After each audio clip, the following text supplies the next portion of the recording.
How's it going? And welcome to episode 211 of On the Wire, proud member of the Pitcher List Podcast Network. I am Adam Howe, joined as always by Kevin Hastings. Thank you all for listening or watching. We've got a great show lined for you. As always, we will break down any and every option we can find on the wire for your FAAB consideration going into the sixth. I always lose track of these, Kevin. The sixth FAAB period of the 2025 season. Before we get into all of that, it's always good to check in with you. Haven't spoken to you all week. How you doing, Kevin? Oh, I'm doing great, Adam. Hope you're doing well. Yeah, it's been a fun week. I was telling you, I was running a few minutes late. Had to watch Lucas Yep. Erceg close it down for the Royals there in the ninth. Before hopping on here, it's nice to see the Royals string a few wins together. Finally, they've been in a pretty good slump, but we got your Red Sox coming up next week, I believe, Yeah. for a series. That'll So that'll be we that'll we be we a good might one. not go an entire week without touching base this week. I think that's probably safe to say. Yeah, absolutely. Yeah, the Royals after it was that the first doubleheader of the year, the one that they just played with Colorado, or I feel like it was the first doubleheader, or at least one that was due to a rainout. It was just nice to see a doubleheader go, especially in my daily moves leagues. Always fun to be able to try to find any and all hitters that you can stream that happen to be playing in a doubleheader. Even if it is, the Royals and the Rockies, always it's fun combination to do.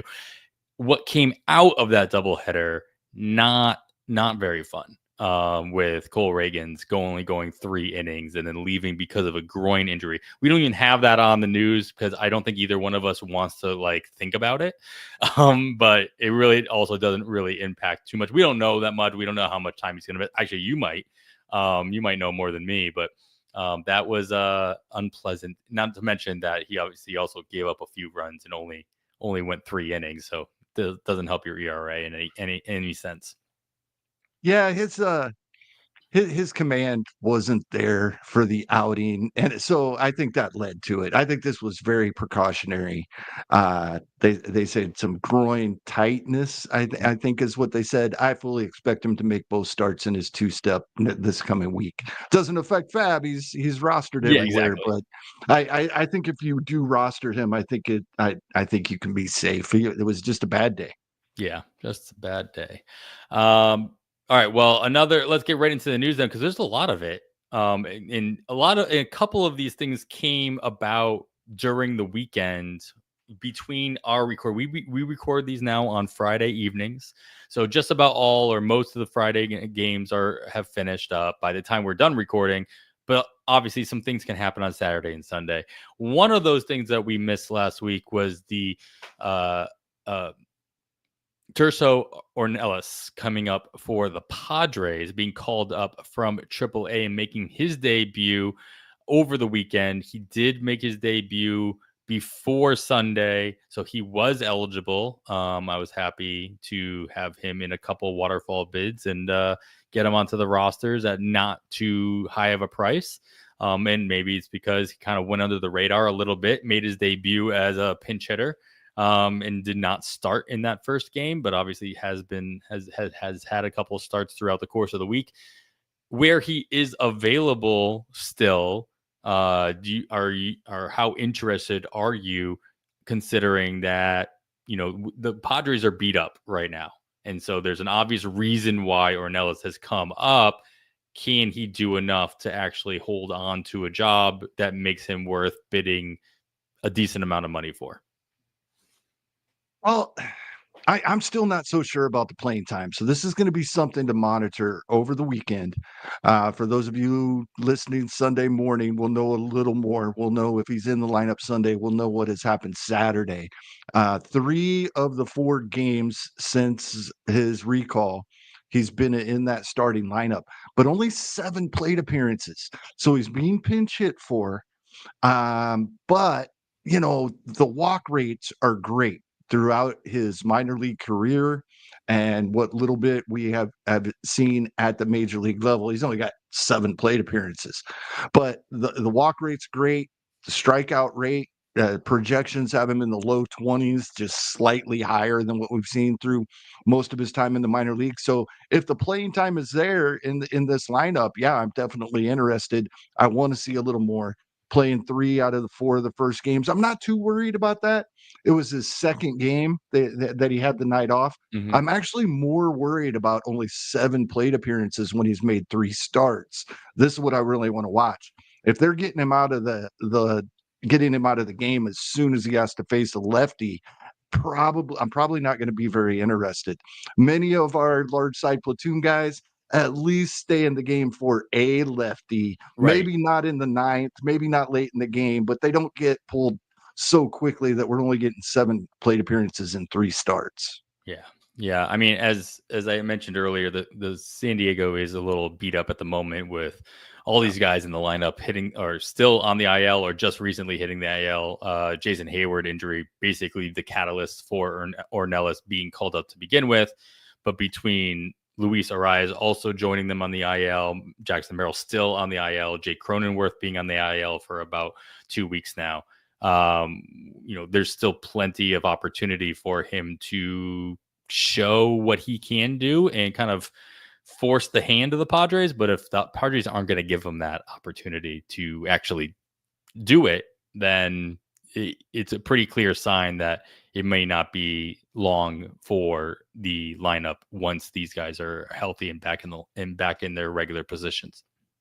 Yeah, I didn't put him in the rundown for later in the show when we're talking categories, but the guy that's getting playing time versus righties in this lineup, not available in 15s but in 12s, is Gavin Sheets. If you're looking for power in 12-team and shallower leagues, Gavin Sheets is playing versus every righty. Yeah. And being close to, and when he is playing, as you can see here, if you're Right there in the watching cleanup spot, yeah. top Or even he's third been of the hitting order. second many of those games. Mm-hmm. I mean, obviously, slightly less RBI opportunity there, but a lot more plate appearances, and hopefully Yep. at bats. One guy who did make he made his debut after FAAB, so he is readily available or should be in most of your leagues. Is catcher? We talked about Guerrero over in Chicago, but down in Miami, they call up Augustine Ramirez, who was part of the Jazz Chisholm trade last year, basically Miami's top prospect, and now in the majors in what I expect or suspect to be a full-time role, at least as far as catchers go. What have you seen so far this week, and do you expect this to be a pretty strong bidding season for those who are in need of at least a second catcher? Yeah, absolutely. This is somebody that I think a lot of dynasty players have been Mhm. had their eye on for a while. He hasn't had the fanfare that a lot of prospects have, but we're talking about a catcher that can steal 20 plus bases and has actually done that as recently as 2024 in the minor leagues. That's exciting. He also has the power. He was 25 home runs, 22 stolen bases in 126 games last year, splitting time with the Yankee organization and the Marlins organization. Most of that, well, yeah, most over half, but quite a bit of it at Double A when he was still at the Yankees, but then a majority of it at Triple A. Once again, like we were just talking with Ornelas, we're looking at great walk rates, low strikeout rates. Projections still have him in the low 20s, slightly higher than what he has shown us in the minors. We would expect that. But this is a guy, Casey Bubba has been talking him up for a couple of weeks, even before the call. He's been saying this week since he got the call that he would play him over Austin Wells for uh, just a comparative right there. Mm. That he thinks if he gets the majority of the at bats, I think the number he used was 80% the rest of the season for the Marlins, which he very well could, that he would be a top 10 catcher the rest of the way. So even single catcher shower leagues, this is a pickup. He's going to be expensive this weekend. Yeah, especially at that position. We keep because we've saying had some injuries at catcher. So we keep saying how deep catcher position has become, or at least during the offseason, going into draft season, you feel really confident about how many of those catchers fit into your 500 plus plate appearance bubble. It was definitely double digits, right? 10 or 12 different catchers that you had an option for, but with all like any other position, once the injury bug starts hitting it, that starts dwindling down a lot. But you know what? Those plate appearances are still there. And it's nice to see that Ramirez came out swinging right away, at least by Miami, putting him right into the catcher position 2 days in a row. And now today he was starting at DH in the cleanup spot for the Marlins. Maybe at the behest of moving my boy Matt Mervis down a little bit into the lineup. But nice to see Ramirez, also getting not only full time, like top catcher on the team playing time, but also maybe even being able to supplement a couple extra at bats here or there at the DH position as well. Absolutely.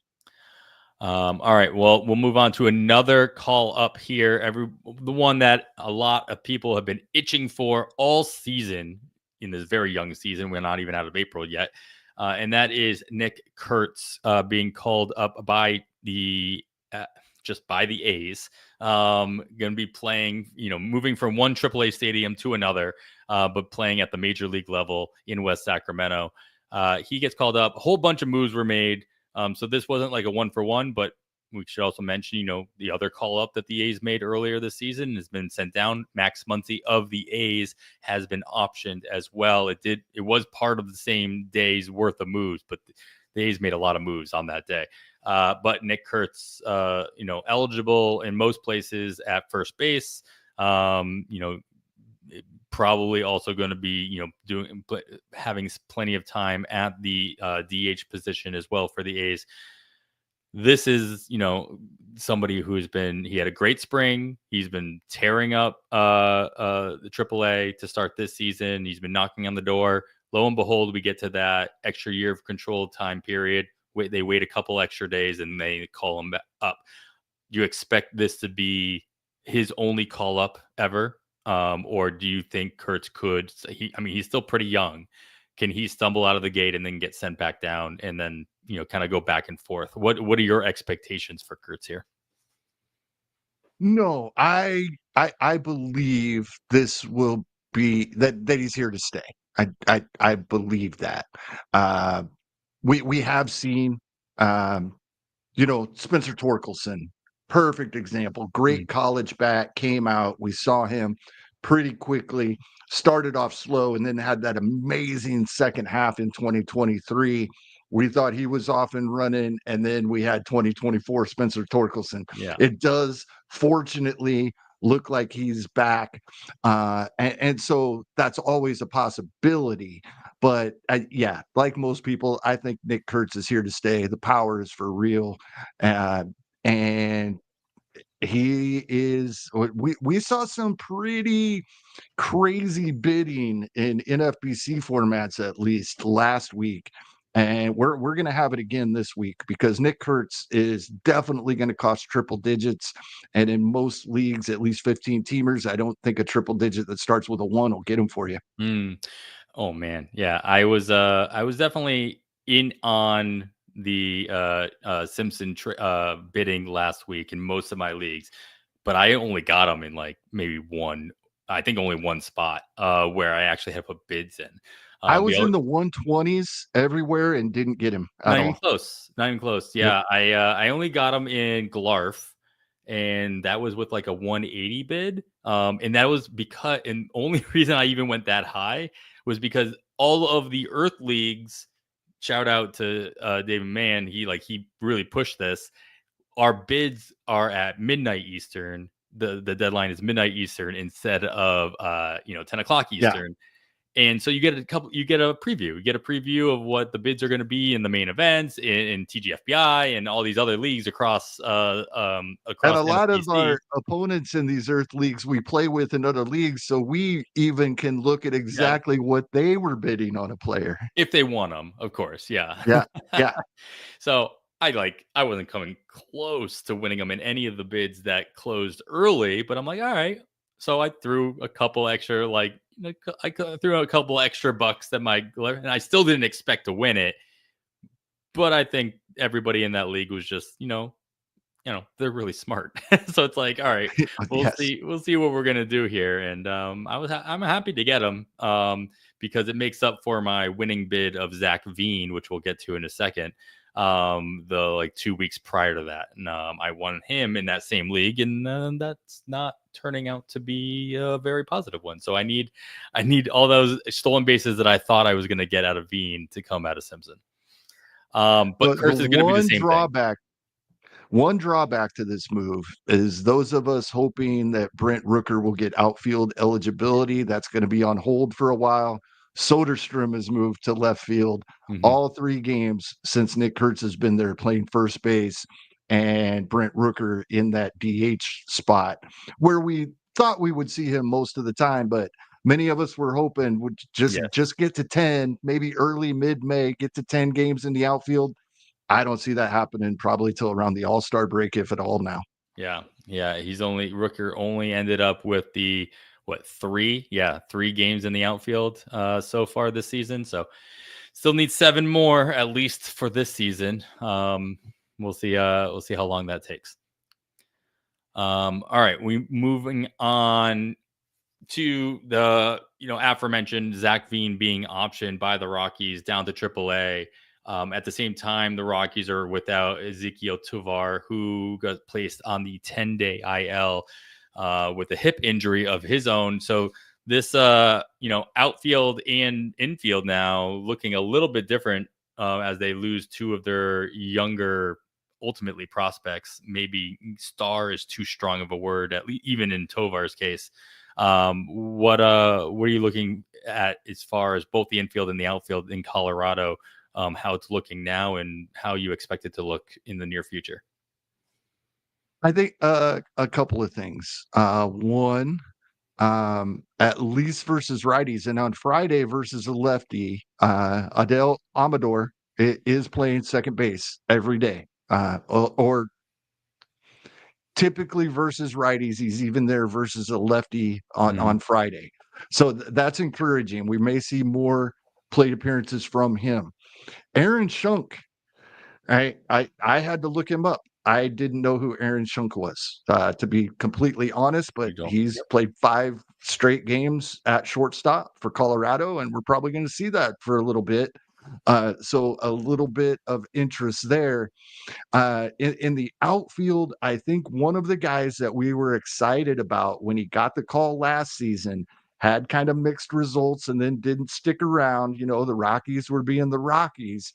Jordan Beck is playing every day Mhm. in left field. Had a couple home runs in the series against Kansas City, or I might not even noticed it. You look at his line, you see 3 home runs, and that's not all that impressive. But then you realize, well, he hasn't been playing full time until this past week, and 2 of them came this past week in his most recent series.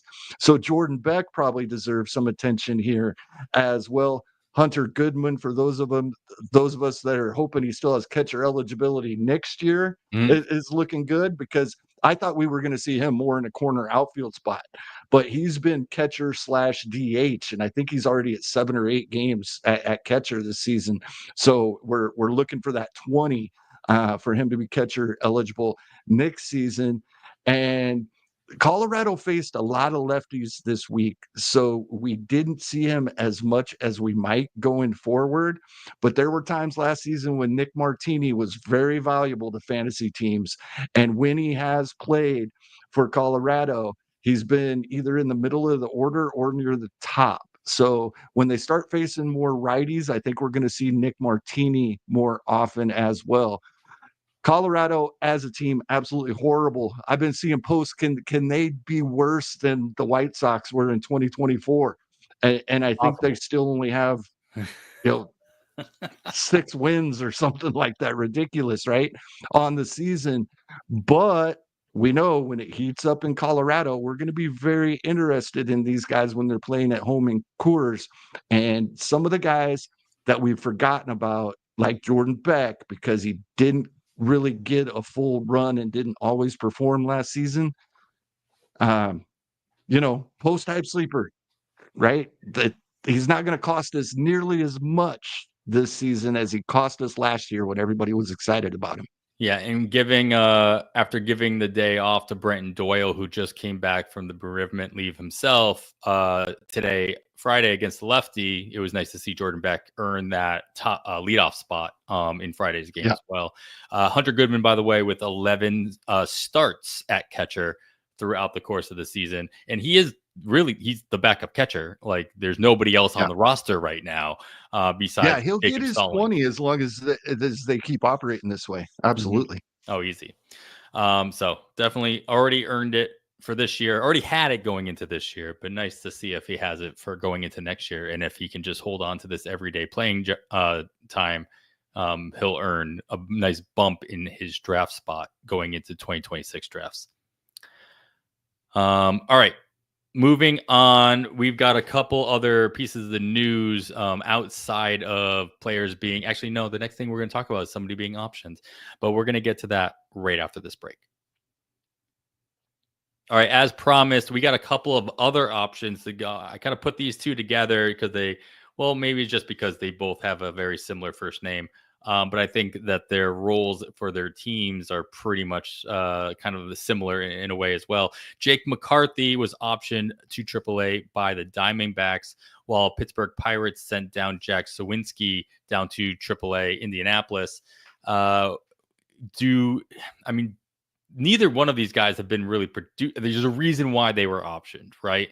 Neither one of them were really making a big difference in their respective lineups, though they both have history of being able to do so. Do they leave enough of a vacuum in their respective lineups to be interested in whoever's going to be taking their place? Yeah, absolutely. Arizona is very intriguing right now. There was a lot of us that were pretty excited about Pavin Smith coming into 2025 this offseason. We thought he may be the everyday first baseman. And then they signed Josh Naylor. And that blew that out the window. So we're like, oh, he's going to have to get his time in the outfield or at DH. Well, he's DHing most days and playing first base once in a while, giving Josh Naylor a break, and he's playing DH. Yes, Pavin Smith will typically sit versus lefties, but to see him playing nearly every day, that long stretch of righties up there on the graphic you just put up there for those following us on YouTube, he played 11 games that they played in a row versus right-handed starters, and he was in the starting lineup in that 3-hole every single one of them. Pavin Smith needs to be rostered everywhere. And I think some people kind of were slow coming around to this. We accepted what happened when they signed Josh Naylor, but he's getting the playing time anyway. So that is huge for me. We'll talk about Tim Tawa a little bit more here later in the show. Alec Thomas really taking over the center field spot, especially versus righties. And then they'll let Barossa, who was just called up from AAA, it looks like is going to be, at least on Friday, is in there versus lefty. Of course, Randall Grichuk will get his at-bats versus lefties, and that will spell either Pavin Smith or Josh Naylor on those days. Probably Pavin Smith, most of them. But yeah, this Arizona lineup is as good as advertised, what we carried over from what we saw last year when they were the highest scoring team in baseball. So any part of this lineup we can get, I am interested in, including a guy that we've given so many chances, and every time he seems to get it going, we see another injury, it seems like, and that's Alec Thomas. I'm still an Alec Thomas guy in Arizona as well. Yeah, I'm appreciative that Alec Thomas has really come around. Alec Thomas, somebody that I've followed for a long time and been a big fan of, and wasn't a fan of the fact that I'm like, you're just not doing what you need to be, what you should be doing at this point. So nice to see not only getting the opportunity, but doing something with it as well. how about Pittsburgh? Any something tells me you're not as excited about the Pittsburgh lineup. You expect even without Jack Sawinski. Again, Jack Sawinski and Jake McCarthy both pretty much playing the same amount of time for their respective teams, which is to say, not very often. So not leaving a whole bunch of playing time on the table to take advantage of by somebody else. But is there anybody in Pittsburgh that has been or that can be doing it? No, I don't think so. For the most part, the lineup, as you said, there wasn't a ton of playing time there. It's not a lot different. But this does give us the opportunity to bring up Matt Gorski yesterday. 27 years old, almost 2,000 plate appearances in the minor leagues, gets called up, hits a home run in his first major league at bat. Very nice. Asked after the game about any tips that his manager in Indianapolis gave him. And you probably know who that manager is. I don't. But since you're there, and he said, make sure you have a nice outfit. He said, I've been putting a nice outfit in my duffel bag every day for 2.5 years. That is amazing. I love it. It is good to see something like that happen. It's just like finally Absolutely. get that and to make that debut in that way. I don't have any interest for my fantasy team, but I love baseball, man. It's a good baseball story for sure. All right, on the opposite end, we got these guys going down. We got other guys coming back up, namely Jace Young over in Detroit, getting recalled from AAA and rejoining the Tigers. Does he jump right back into like an everyday role? What's your expectation for Young, and what kind of impact is it going to have on the rest of the lineup in Detroit? I think we'll see exactly what we've seen in the 3 games since he's been back. I think versus righties, he's a starting third baseman hitting in the middle third of the order, and versus lefties, they're going to let Andy Ibanez, maybe even Zach McKinstry on occasion, although he plays much more outfield these days. Still list him as an infielder, but I think most of his playing time comes in the outfield these days. But yeah, Andy Ibanez will spell him versus most lefties, I believe.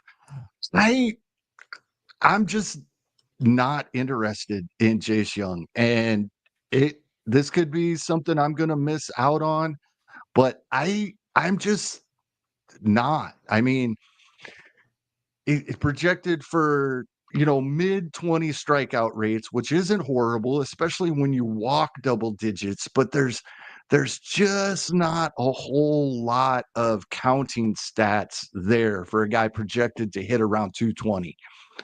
Even if we, double his projections to get him to around 500 plate appearances, he's still, just low double digit home runs and a couple of steals.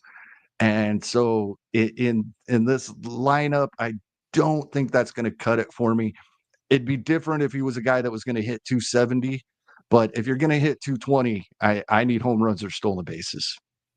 Yeah, and if you need to be higher up in that lineup as well in order to get to those counting stats, as he's batting at the in the middle, the bottom of the middle / bottom third of the order, batting 6th in his first 2 games back, but on top of that, not playing against lefties throughout the course of any given week, you're just not gonna get enough plate appearances to bring those volume stats up.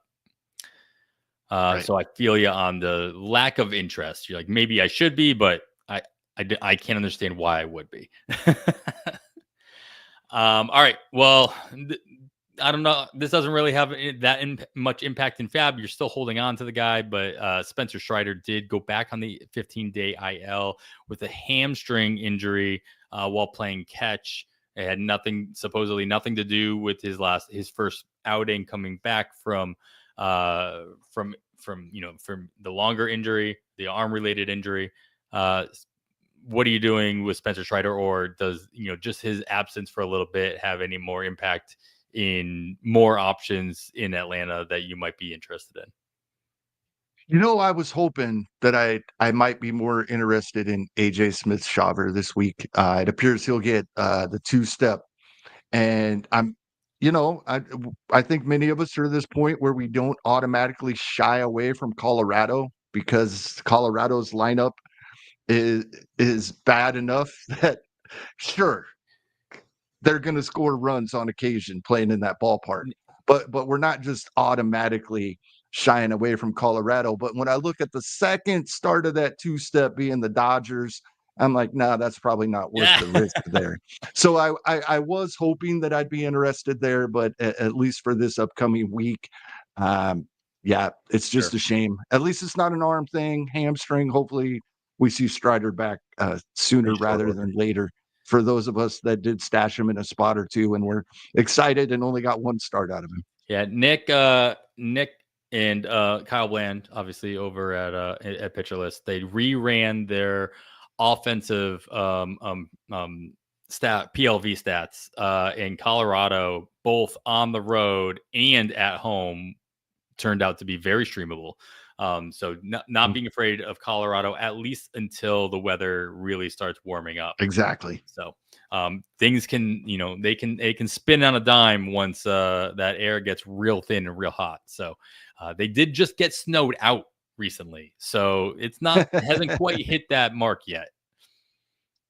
All right, well, moving on to things that might have a little bit more of an impact. Lane Thomas hits the 10-day IL with a bone bruise in his wrist. Don't like to see that. Any hitter injuring his wrist doesn't usually tend to clear up anytime soon, even if they come back from the IL right away. The Guardians call up infielder Will Wilson. Thank you, Mr. and Mrs. Wilson, for choosing the name Will for your name of your kid. Has a last name Wilson already. That is amazing. So what overall thoughts on Will Wilson and or anybody else that's going to take Lane Thomas's spot in Cleveland? Once again, I don't have a whole lot of interest here. I know minor league stats, especially when just looking at county stats without knowing the ballpark and the competition, and that can get us in trouble. But when I'm looking at somebody at 25 years old, 460 plate appearances, 5 home runs, 6 stolen bases in the minor leagues last year, I'm probably not that interested now. But he came into 2025, made the move to Cleveland organization, 6 home runs in only 18 games. So should I take note of this? He had 18 back in 2023, great walk rates, lower strikeout rates, projected, mid 20s and, a decent walk rate. But the projections are not buying this 6 home runs in 79 plate appearances. Sure. The Zips projects him for 7 and 349 plate appearances. The others have him, for 1 and 50 some plate appearances. That's 10 and 500. So, yeah, once again, not a lot of interest here. I think the biggest thing for me is Nolan Jones is going to play versus righties, at least the way this lineup sits now. Yes, 66 plate appearances, and it has not been good, at least on the batting average side. And haven't seen much power at all. 0 home runs, but only slugging 250. But the on-base percentage is there. So I think there is something to keep an eye on here. If you were interested in Nolan Jones a couple of years ago when we saw his breakout and then we were all disappointed in 2024, I would keep an eye on Nolan Jones because he is getting the playing time in the outfield, but I don't see anything actionable at the moment. Yeah, I mean, the only thing that I'm really seeing just by looking at the lineup is, Angel Martinez was already playing every day, but now Yep. he's even more solidified himself in center field without the option of Lane Thomas. Unfortunately for Thomas in general, he just came back from being hurt, and then he goes and gets hit on the wrist. So hopefully he can come back in short enough order to, take over that job again, but we'll see how long that might take for Thomas. A couple more real quick. AJ Puck, he hits the IL for the Arizona Diamondbacks and is seeking multiple opinions after undergoing an MRI on his elbow. So never something you want to hear for a pitcher in general. And the fact that not only is he looking for a second opinion, he's looking for multiple opinions. It's like, I don't like your answer. I don't like your answer. I don't like your answer. Like, somebody give me an answer I want to hear. And I'm not optimistic that he's going to get the one he wants. AJ Puck, easy drop at this point, because who knows how long he's going to take to come back, even if he does come back this year. And Justin Martinez, obviously Justin Martinez dealing with like the worst possible time for him to get shoulder fatigue is like the day that AJ Puck goes on the IL, making Justin Martinez the everyday closer for the Diamondbacks. He still presumably is the closer for the Diamondbacks. He did come back recently. But overall, that situation in Arizona, what are you seeing there? Yeah, we're going to talk about this later in the show. There are several situations similar to this in Major League Baseball right now. This time of year, when we start talking closers near the end of the show, it's usually like, maybe a spec here, maybe one there. There are multiple teams in a position similar to this where the guy that we believe to be the guy, we don't know if he's healthy or not. And we're not so sure who would be the guy if he's not, right? There's multiple options. Shelby Miller has been brought up. Jalen Beeks has pitched really well so far this season. Justin Martinez only threw 12 pitches on Wednesday, and then they tried to let Ryan Nelson get a 2-inning save, and he blew it on Thursday, throwing 54 pitches. If Justin Martinez was okay, he'd be in that game, in my opinion. And it's not like he threw 12 pitches and has been used a lot recently. He hadn't pitched in 5 days when he threw those 12 pitches. Something's up with Justin Martinez. You said the shoulder fatigue.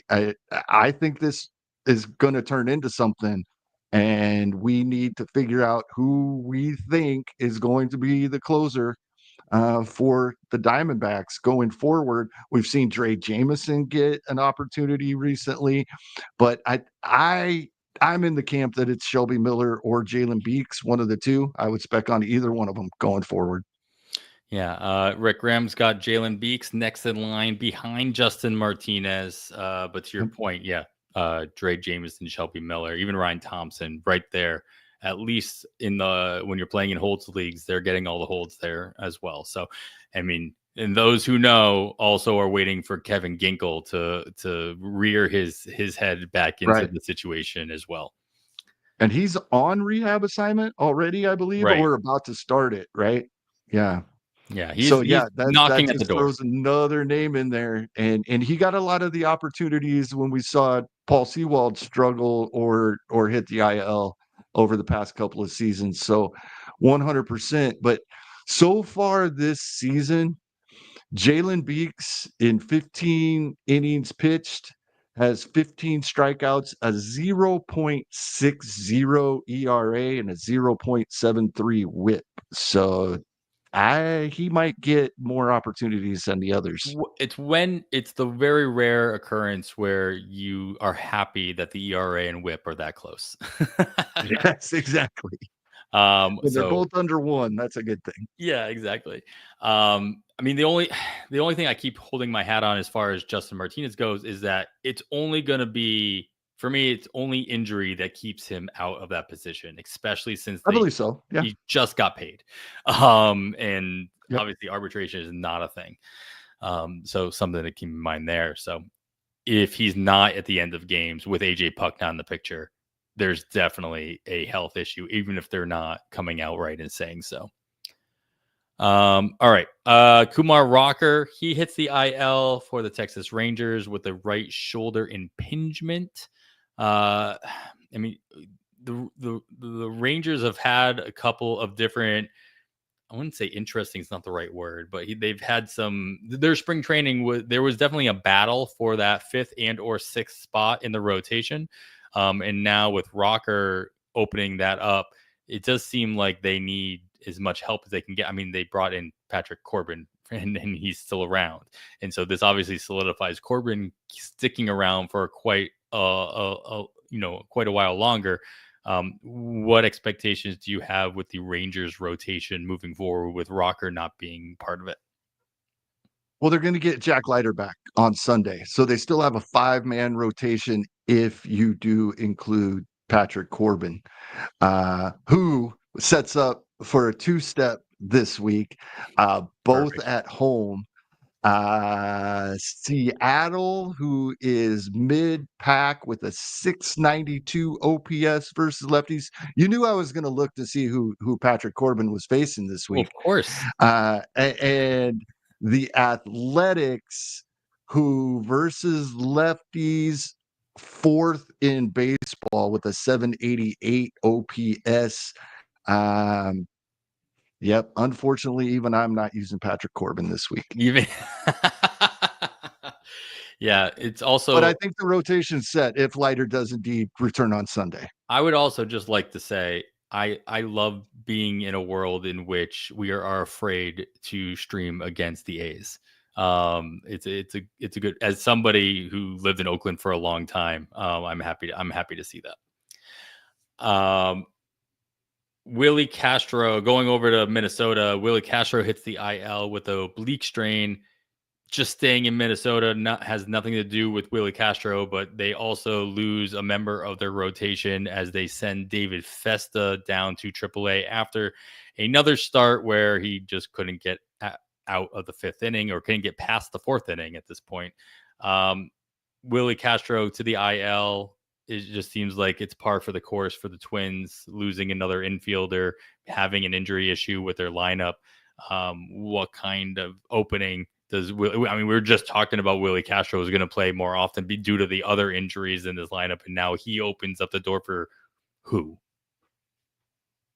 Yeah, well, it's intriguing. If you look at the Minnesota Twins page on roster resource, you can't figure out where Willie Castro was playing, right? If you just look at the past week, right? One lefty, so sure, Christian Vasquez was in there at catcher, Jonah Bride in there at third base. The rest of the week was all righties, and other than giving Bader a day and Ryan Jeffers a day off for the week, the lineup has been steady, and we've talked about this for a couple of seasons now. Minnesota pretty set on what they're doing versus righties versus lefties. Willie Castro was so great because he could move around to all these different positions The glue, and gave them coverage so they could move all even more guys around. So I think this stabilizes their lineup a little bit. I think we can count on who we're going to see versus righties, who we're going to see versus lefties. Maybe not as much pinch hitting late in games, so a few more at bats for everybody. But as a team, they've been horrible. Like Harrison Bader and the healthy Byron Buxton. That's been great. And even Buxton, doesn't have the average, but he's out there stealing bases, hitting a little power like we like to see.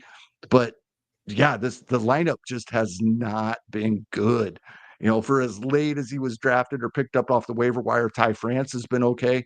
But unfortunately, even though the lineup has become more stable, they have to start performing before I have much more interest. Yeah, I mean, we'll see what ends up happening. You'll know more about it by the time you listen to this. But Luke Keeschel did get pulled from his game today as well after getting hit in the hand. He stayed in to run the bases, but he did not come back out to bat the next time his spot was up in the lineup, as he has been the DH pretty much every day since he got the call up, only starting twice at second base. So we'll kind of see what that does as far as opening up DH time, or hopefully not. Hopefully he's fine and he just, continues to hit. Yeah, we talked about him last week. I don't think we expected 5 stolen bases out of him in his first 6 games. That was great to see. So hopefully he's okay. Yeah, exactly. Last thing here, another guy who was obviously not on your FAAB radar, but may open up some opportunity for somebody out there. Corey Seager shockingly hits the IL with a hamstring strain. Actually, I feel like we didn't get to say that. We haven't said that about Corey Seager in quite some time. It used to be just an ongoing thing where Corey Seager was obviously going to get hurt at some point, but he's been pretty stable. But he hits the IL now for the Rangers. What kind of openings do you see in the middle infield for the Rangers with Corey Seager being out? Well, not only is he playing shortstop versus righties, he's leading off versus righties. That's Josh Smith. If he's available in any format, I would grab him. We're probably going to see Nick Ahmed versus lefties, but versus righties, Josh Smith, and the fact that he's leading off versus all the righties they face can make up for sitting a couple of days versus Yep, lefties, just sure. getting the more plate appearances when he is playing. Yeah, Josh Smith is the Willie Castro of the Rangers, right? Like he's somebody who's going to be able to go in there and fill in a bunch of positions, and even better for him, he can bat leadoff against righties. That's gonna make all the difference. All right, well, that I think sums up everything we need to talk about when it comes to the news and notes. We're going to get to some recommendations, but we're going to do that after this quick break. All right, we are back. Thank you so much for continuing to listen to us here at On the Wire. We just went through a whole bunch of news and notes, call-ups, send downs, injuries, of course, unfortunately. Takes up most of our time. And there was a whole bunch more things that we didn't even mention. Of course, you should be listening to the First Pitch podcast with Jake Crumpler and Trevor Huth every single day. They break down all the news, highlights, and observations from every day's worth of games, as well as looking ahead at each slate to keep you up to date with everything you need to know to win your fantasy leagues. Of course, all things starting pitching. Nick Pollock had you covered over at the Plus Pitch podcast, where he reviews every single start from the previous day's games and gives his take as to what you should do with that information moving forward. So listen to both of those right here at the Pitcher List Podcast Network or on their individual show feeds as well. You can find them in either spot. But with all that and anything else, Kevin, we need to spend some more money. I mean, I've gotten to a point where I need to slow down, but there are others out there that need to spend some money. The low hanging fruit is there for power. We talked about them already with Nick Kurtz, but talk to me a little bit more about what will you be spent. All right. Well, I don't want you to give anything away in your leagues, but will you be surprised to see Nick Kurtz? Actually, you know what? This came up. This came up earlier in the chat, so I'll use this as the example. I think it was Frank. I'm scrolling through. Frank asked who was going to have higher FAAB bids, Nick Kurtz or Augustin Ramirez, the catcher in Miami. Obviously, different positions. And Kurtz probably more of a true power threat. But you're going to talk about Kurtz anyway in the power category. So why don't we answer Frank's question first? Which one do you expect to see higher bids on in your average 12 or 15 team leagues? I think the bids will be higher on Kurtz. People have been excited about him ever since draft day.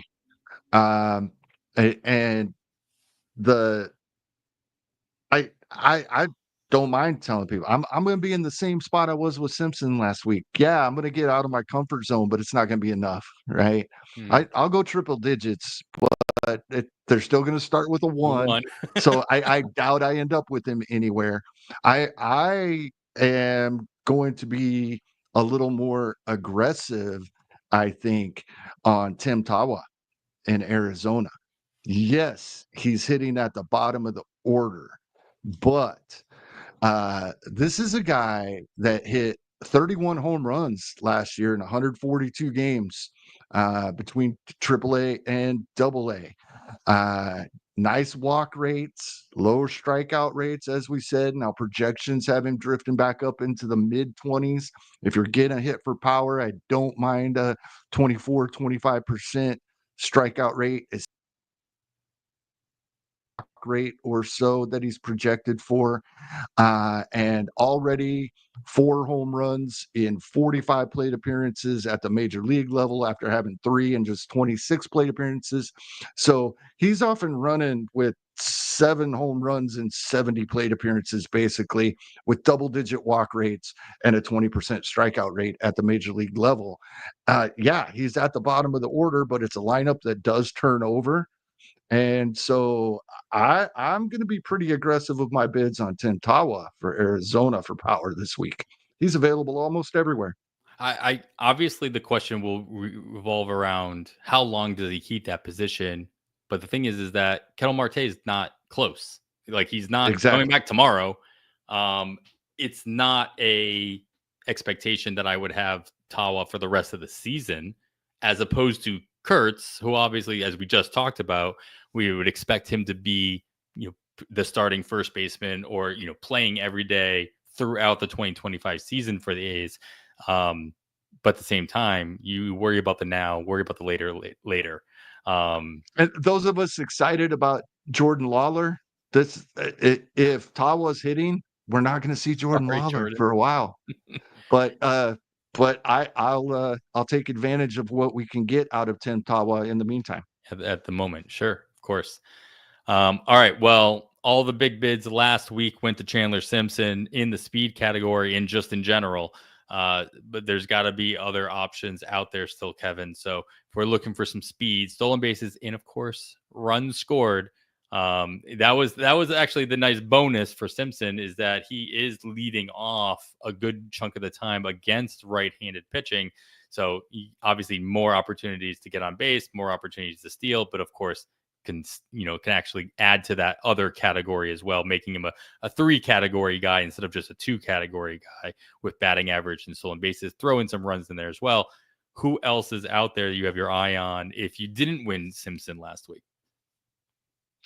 A couple of guys pretty heavily rostered, or very heavily rostered in 15s, but available in 2/3 or more of 12-team leagues. One where we're going to see Dalton Varsho soon, maybe even this weekend. I don't think we've seen an official announcement yet as we're recording on Friday, but it is possible we will see him versus the Yankees this weekend.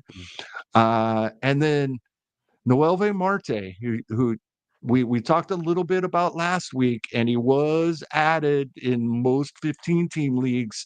A couple of them out there, he's still available, but he's available in over 60% of 12s. And we talked about last week, we talked about just not ever knowing how guys are going to recover after a PED suspension, Sure. right? That was kind of our worry. Plus, we'd never seen him really perform well at the major league level. What we have seen so far in 2025 is what we expected out of Noelve Marte in 2023. And if he's going to take off, we know he has the tools. Listening to Wins Above Fantasy, Stephen Van, we're talking about Noelve Marte, that he is their topic this week was guys off to hot starts and can we believe it? And they're all over Noelve Marte. I am as well. Obviously, you brought it up. I added him in a spot last week. And in the 12-team leagues where he's still available, I'll try to add him this week. Very nice, very nice. Yeah, love to see Dalton Varsho make his way back. We're almost confident that he was gonna actually make the opening day roster. Obviously, they just needed to extend that a little bit longer, but glad to see him moving in that direction. Uh, Moving on to the last hitting category here in the opportunity section. We got quite a few teams that have a 7-game work week ahead of them: Cleveland, Detroit, Minnesota, the Athletics, Texas, the Mets, Washington, Cincinnati, St. Louis, and Colorado. 2 teams do have the short week of 5 games, and that includes Seattle and San Diego. Teams where their stadiums play a bigger difference than others, in one way or the other. Colorado will be at home for 3 against Atlanta. So you get Atlanta bats in Colorado, and then there'll be Colorado Rocky Road in San Francisco, of all places, for 4 over the weekend. Cincinnati will be at home in Great America Small Park against the Cardinals, and they will be at home all week, finishing it off against the Nationals. Tampa Bay host your Royals before heading off into the other Yankee Stadium as they play in Steinbrenner Field for the first half and then go to Yankee Stadium for 3 over the weekend. And the Athletics are away from West Sacramento all week as they head to Texas and head to Miami. So nobody taking advantage of that ballpark. So with all that and everything else, Kevin, who has a good opportunity ahead of themselves, whether it be schedule matchups or just finding themselves into the lineup a little bit more often? Yeah, with the Zach Geloff injury and Max Muncy being sent back to the minors, Luis Urias is the everyday second baseman for the Athletics. And I think it's real easy to forget when guys were really good, but maybe not great a while ago, and then we haven't seen him for a little bit, but he's still 28 years old. And, in 2021, we saw 23 home runs and 5 stolen bases, over 75 RBI and runs while hitting in that 250 range. He's hitting 258 so far this season, couple of home runs. He was in the trade for Trent Grisham. I don't know if you remember. Trent Grisham made a horrible error in right field for Milwaukee, Yeah. right? Yep. And that very next offseason, he was one of Milwaukee's top prospects. They traded him for Luis Urias, who had been in San Diego, just because he had to get out of town. They weren't And that keeping him didn't on the wait. They didn't roster off wait that very error long. in the postseason. That Yeah, trade happened they made that early in the trade. offseason. Right. And we haven't seen much of Luis Urias since then either, but he was a good player hitting that 240, 250 range, 20-ish home runs, handful of stolen bases. If he's the everyday second baseman for this Athletics team that is scoring a lot of runs, especially when they're playing at home in West Sacramento, they are on the road this coming week. But this is when I grab a guy like Luis Urias for a middle infield spot, even in a 12-team league. He's going to be solid, a batting average that shouldn't hurt you too much, and pile on some counting stats, even hitting at the bottom of that order. They're turning it over. Love that. I just love finding that name. You're like, oh, I feel like I had him everywhere at one point, and now he's nowhere. Exactly. Yeah. All right, great. A lot of hitters to consider in a lot of different categories. Take notes there, and we'll get into the pitchers right after this. All right, Kevin. We gotta get some pitchers on the books. I feel as though even though you had a long list last week, streaming has already become more and more difficult to do, Oh, yeah. especially on the starter side. Like I find myself holding on to more high end relievers in my lineups instead of taking the chance. I just don't trust a lot of the chances. So I haven't been streaming in most of my leagues a lot, especially in my 15 teamers. I have not been streaming a whole lot, but there's always going to be something out there, somebody who randomly gets a good matchup. And so tell me, at least going into this week, who I should be considering. Yeah. And a lot of those guys last week, I brought them up, but I said I'd Sure. try not to use them. Right. So I didn't bring all those guys up this week. A couple of guys that are highly rostered in 15s, but a lot of availability in 12s. Brian Bayo for your Red Sox. He gets Minnesota this week. We talked about that offense. They scored some runs in a game or two, including I think here on Friday. I think they've had a good offensive game if I remember correctly. But yeah, Minnesota does not scare me, especially with a guy like Brian Bayo. JP Sears, 100% rostered in the main event, but only 32% in online championships. He had a nice outing this past week, and he has a 2-step at Texas. I will sweat through that to get the at Miami. And Texas has been up and down. He could have 2 nice starts for us this week. JT Ginn is in the same spot, nearly 100% rostered in 15s and even more rostered in 12s, but available in over a third of them. He gets that same 2-step.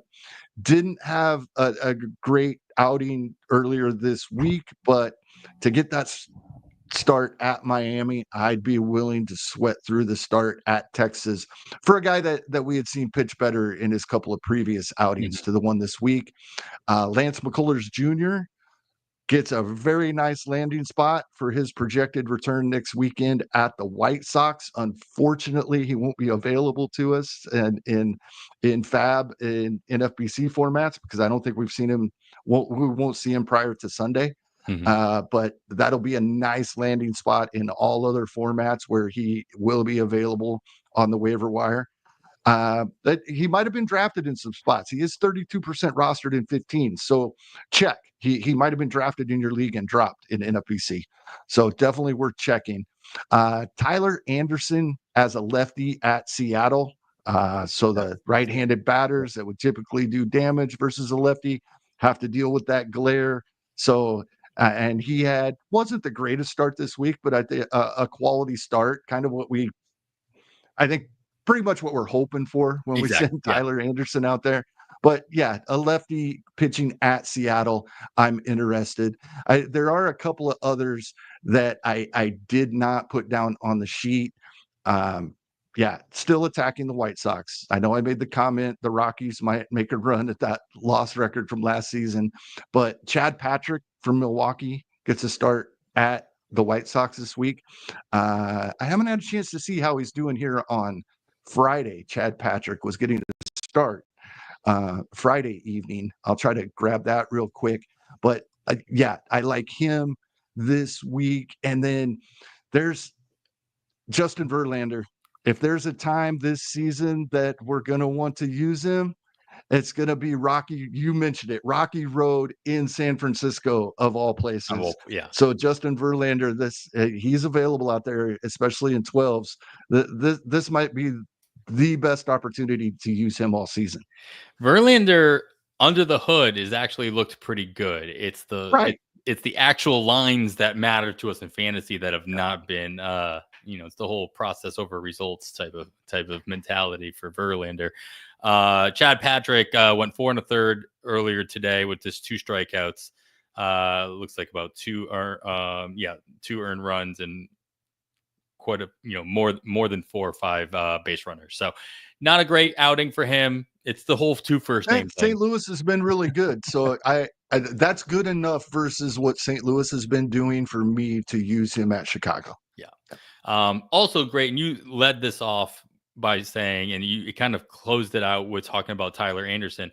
Like, also know what your expectations are for these guys that you're picking up. It's like any of these streams in most scenarios, you're not bringing them in with an expectation of like, great, I'm bidding on these guys. They're going to go 6, 7 strong innings. We're going to get double-digit strikeouts out of them. Nobody's going to let up a run. It's like, no, you know what you're chasing with these. It's like based on the matchups, based on what they actually have done in the past. Tyler Anderson, you're not expecting a ton of strikeouts, but that could go up just because of the fact that he's in Seattle and going up against the Mariners. Their win chance does increase, but you're not expecting him to just all of a sudden turn into an ace because of this one stream. Yeah, absolutely. Uncle Ted brings up Joe Boyle, and I'm a huge Joe Boyle guy, and I have held him in the couple of spots that I had him in redraft leagues, and I'm trying to hold him a little longer, but we're gonna have to see him back in the rotation before long. I thought after the 6 innings, I was going to bring him up in wild card, so it's fine. You bring him up now. But like after the 6th no-hit innings where the Durham Bulls ended up combining for the no-hitter because of Boyle's start there, I did expect that to happen sooner rather than later. But yeah, lo and behold, hey, maybe it happens by the time everybody's listening to this. But I don't know that he has pitched since that either. So I know they're obviously they pulled him. It's a AAA game. I don't think he even cared that much about getting a no hitter at the AAA level. So he didn't mind getting pulled there, but they're obviously, doing what they can to keep him, going strong and healthy and watching his pitch count throughout. Now let's move into the ratios category, which is, the category you worry about with Joe Boyle until he can, fully, get your trust back with getting those walks under control. So who makes the list this week? And this list will grow as we get closer to the end of the weekend and we start seeing what the usage is for some of these guys over the weekend and who's primed for more innings. But going into it, at least right now, who do you have your eye on in the ratios category? Yeah, one guy I'm gonna add, all the usual suspects, and as I've said, a great spot to start for this is Rick Graham's save plus hold rankings, because the guys that aren't closers are available, at least have some availability in our leagues, and that it makes it a real nice starting point.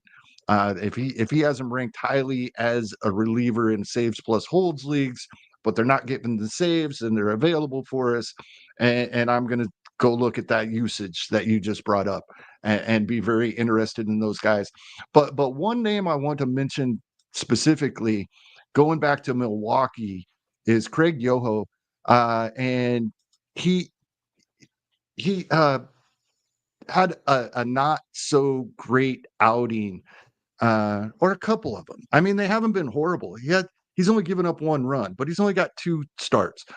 But he was tearing it up in the minor leagues. Amazing ratios, right? So right now his line doesn't look that great because he's only pitched 2 innings and he gave up a run and he had a couple of walks. I think he's going to settle down and he's someone I'd be very interested in to protect my ratios. And Milwaukee is one of those teams 4 seasons ago when it was Brent Suter we were talking about every week. The Brewers just seem like one of those teams that relievers snag wins for. So I think Craig Yoho is a guy that could fall into that category for us. Protect, maybe even help out our ratios, get us our handful of strikeouts, and maybe snag us some wins as well. I like, I mean, if nothing else, I like Yoho just due to the name. It's just it's a good name. And sooner or later, he'll do something good. He'll have to get a Yoo-hoo shower and it would just be appropriate, right? But The tweets I saw, yes. what I worry about, like with the really high end pitching prospect relievers, is just having them come up and not seeing them be used as often as I would hope or expect them to be used. So that's the only thing I worry. And like, obviously Milwaukee can prove me wrong very, very quickly. But I think maybe I was just, tarnished a little bit by all the kind words that Bochy gave to Mark Church during spring training. And then he was not used at all by the Rangers. And then obviously has been demoted ever, more recently.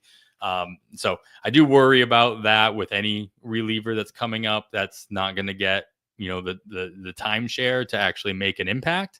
But there's no denying what Yoho has done. And it is unfortunate that he doesn't give up any earned runs in the minors in his first outing at the major league level. He, of course, gives up an earned run right away. So glad to get that one out of the way.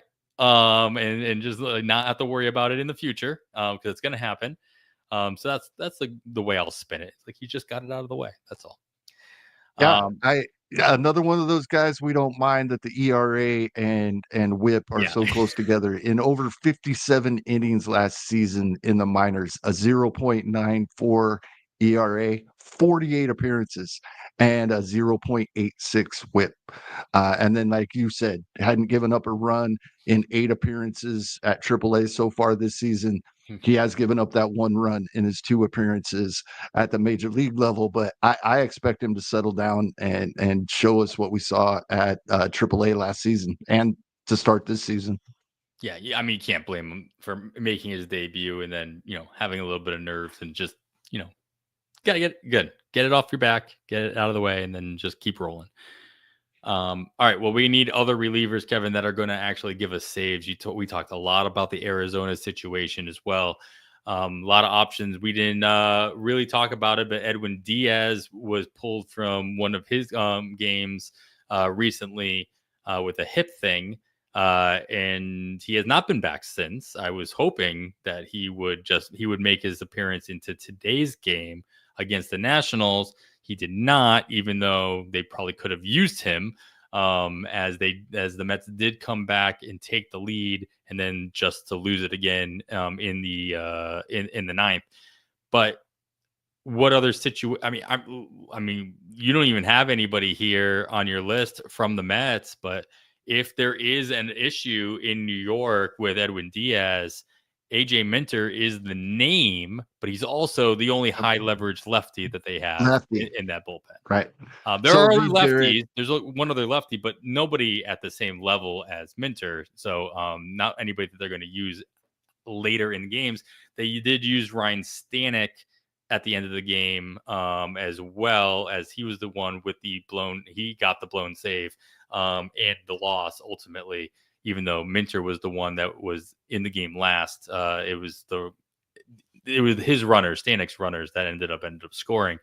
Yeah, I mean, is there a name to actually care about if Diaz is? I mean, there's always going to be a name you should care about, especially somebody that's going to get saves. Who's the name that you'd be eyeing?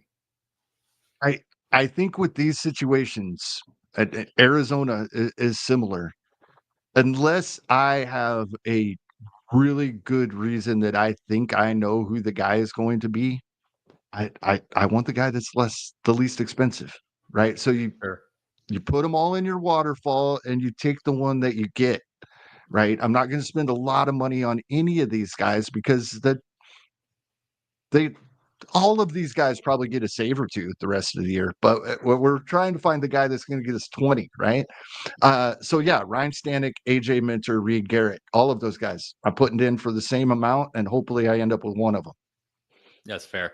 I mean, of course, there are exceptions to that whole lefty concern that I had, right? Yeah. I mean, Tanner Scott's beyond his meltdown recently, Will or Smith his for a few years. yeah. There are definitely Chapman taking the bulk of the saves in Boston right now.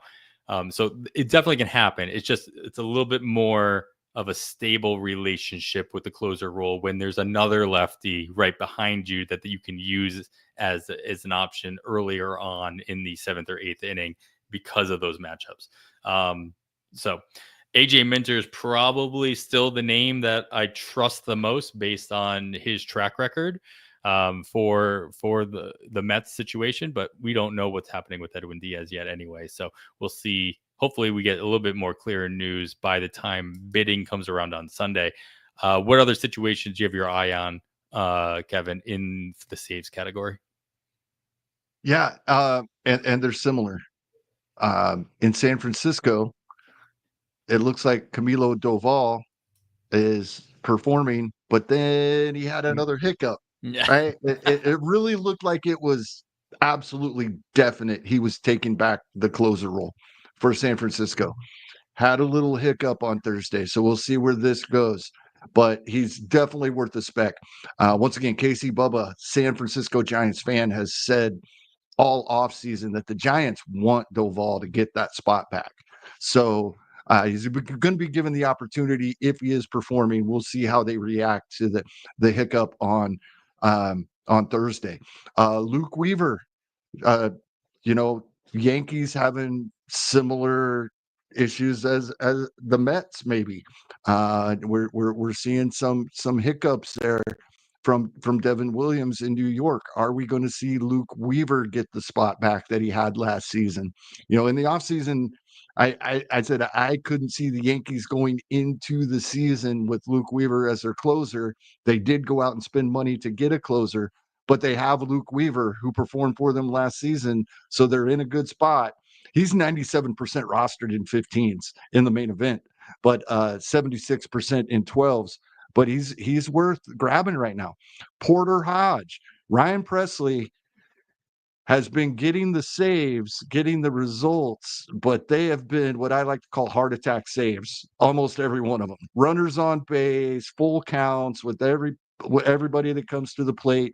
And now he's having a knee issue, which has bothered him in the past. He has missed time for it in the past. I believe he actually had it drained on Monday, and we haven't seen him pitch since. Porter Hodge is only 49% rostered in main events and 40% in online championships. I think Porter Hodge is who I would bid the most money on. because I think this is imminent that he is going to become the guy, whether Presley just continues to underperform or is actually injured. Um, and Uncle Ted brought up Will Vest. Absolutely. I have him on the list. 37% rostered in 15s, only 2% in 12s. I think this is a share. I believe AJ Hinch, he's told us this all along, but I do think that Will Vest and Conley are going to, between the two of them, get most of Detroit's saves. So either of those guys in my lineup, I'd be fine with.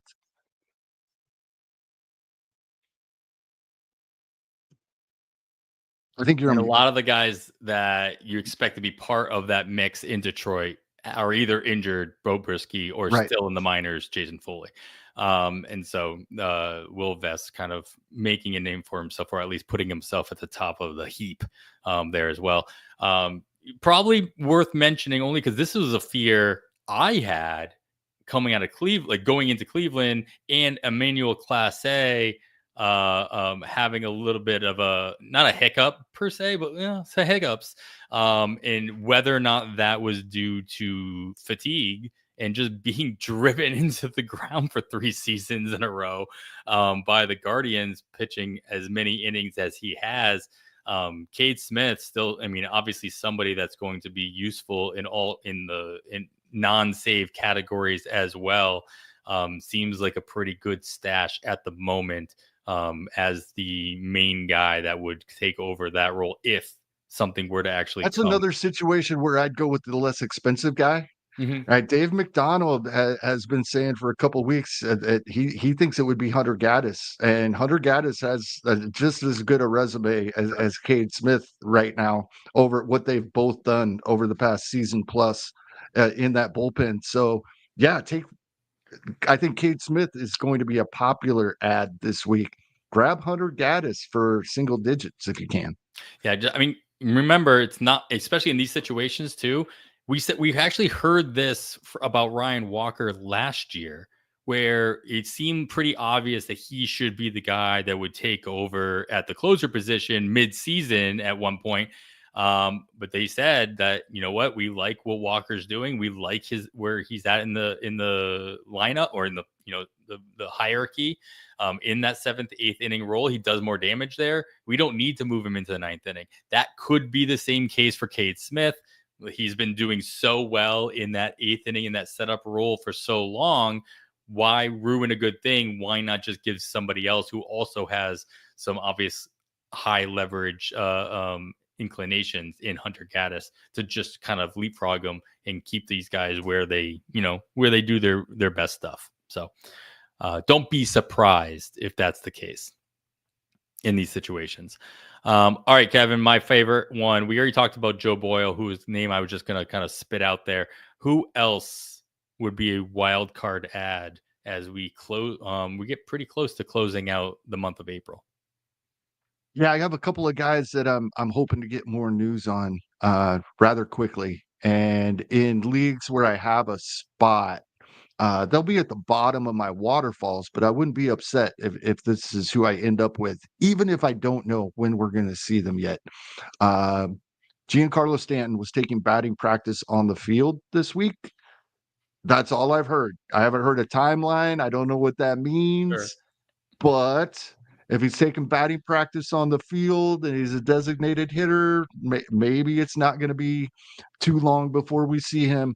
We saw it in spurts last season and the postseason when healthy. Giancarlo Stanton still hits the ball harder than anyone in baseball. So I'm interested on when he will return.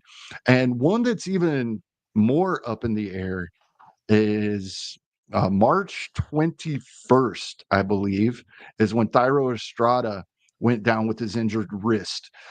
We were told 4 to 8 weeks. It's been 5. I haven't seen anything since then when we were told 4 to 8 weeks 5 weeks ago. I did actually end up with him on one of my teams as a $1 bottom of my waterfall last week when I didn't get anybody else. I don't know how long I'll be holding him, but I do want to get some information. I'd rather add him for $1 now. I think he'll cost more than that if we know he's going to be back. And we talked about that Rockies lineup. They're running Kyle Farmer out there every day. We're seeing he was going to be the starting shortstop for Colorado this season. I'm worried about even if he is healthy, Hmm. that a wrist injury, you brought it up earlier in the show, that still concerns me. But I was really big on him coming into the season, so disappointed with the injury right before the season started. But I want to see what he can do once he comes back. And hopefully we hear something soon. Like I said, it's been 5 weeks. We were told 4 to 8. I expect it to be more towards the 8. And with it being a wrist, maybe a slow start when he comes back, but hopefully we can get some news soon. So that's a couple of guys. And I love the Joe Boyle that you and Uncle Ted both brought up.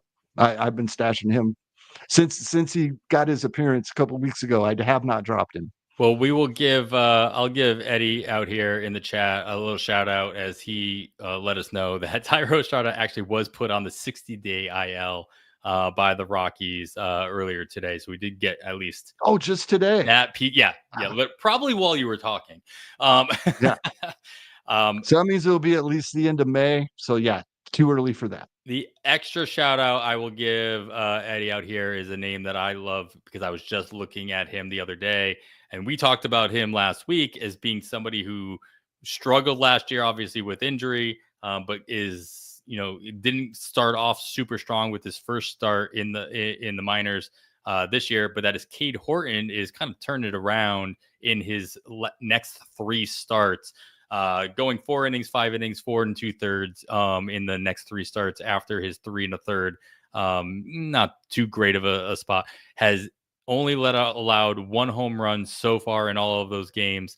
And in his last outing, going 4 2/3, only allowing 1 walk, 2 hits, and 5 strikeouts. Each one of these, he has struck out at least 5 for all of these outings. So Cade Horton, not saying he's going to be the next call up by the Cubs, but it is nice to see him working in the right direction as he continues to get stretched out and get further into games. And I would expect to see him in Chicago at some point this season, especially if he keeps this trend going. Love to see any of those wild cards kind of work themselves out at any point. Never mind this week. Maybe at some point during the season. Kevin, it's been a stressful season already. And we're not even out of April. It seems like it. Yeah. But it seems crazy that we, as of yesterday, we're only 4 weeks into the season. Exactly. With all the news, all the injuries, and I mean, this is par for the course. We know this to be true. But give me something else I can work with here as we head into the 6th FAAB period of the season. Well, I want to give a shout out to Eddie, Frank, and Uncle Ted in the chat tonight. They had a conversation going on amongst themselves and a couple of questions. Does Craig Yoho leapfrog Abner Uribe? Not in my opinion, if you're talking about ever getting a 9th inning opportunity, but for high level situations earlier in the game, he could be the first guy if a starter comes out in the 5th or 6th in a tie game, right? I think he could be what we saw Brent Suter do for them a few seasons ago when he ended up with double-digit wins on the year.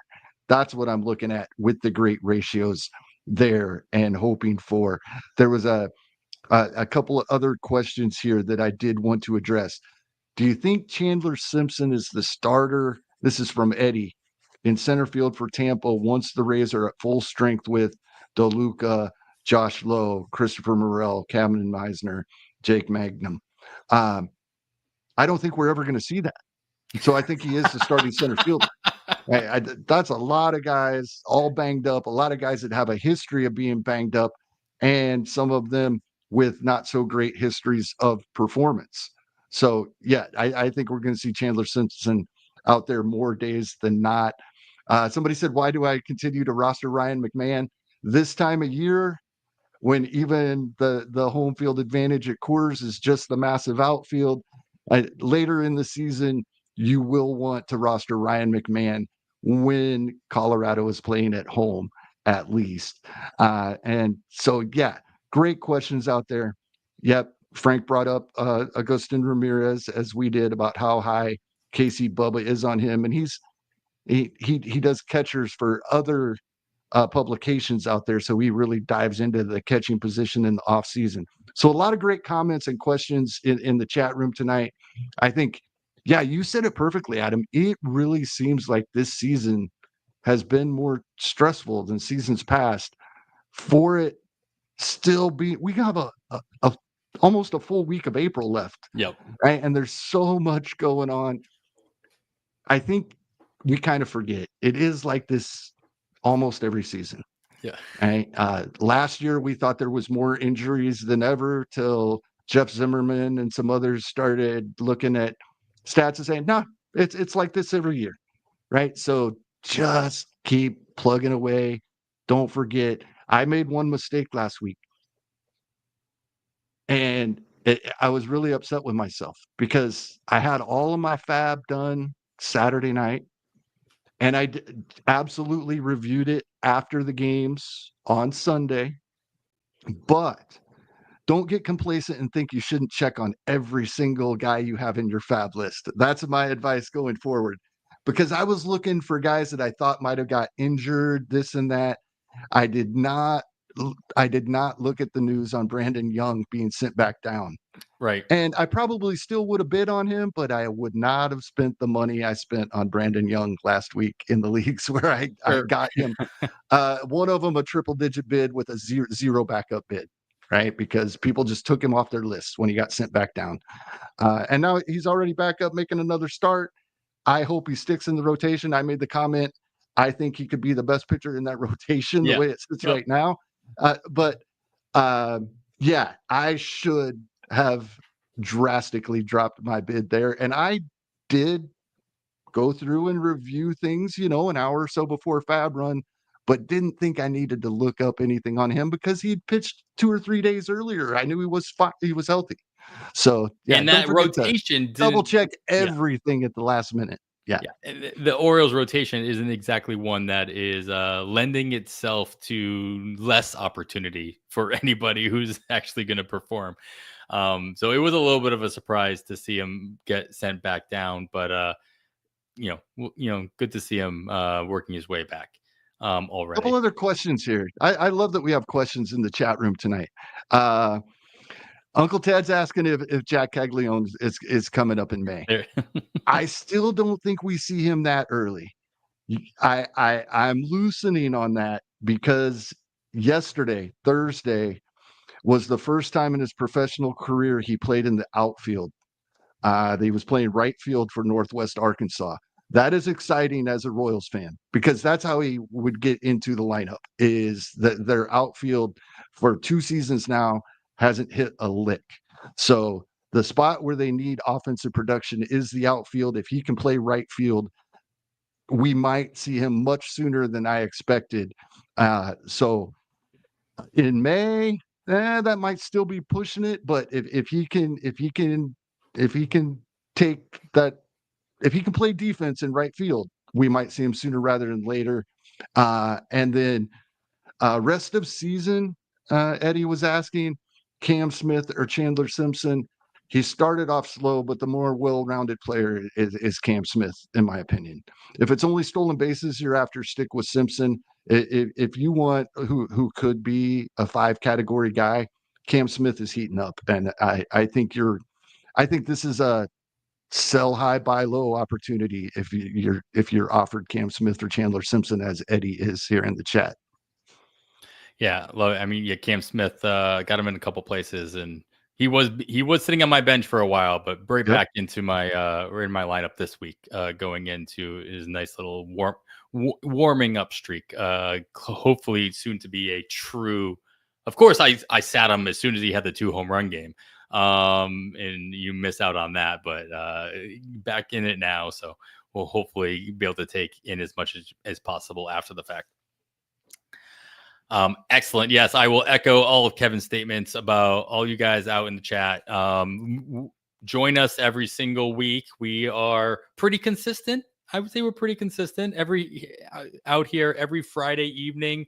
We're usually getting on the air by around 9:45 Eastern time as we record for about an hour and a half. So you got plenty of time to come in, throw some questions in there. We might not get to it while you ask it, but I love this part, Kevin. You're like, hey, let's just go through it at the end of the show and get to all the things that we might have missed.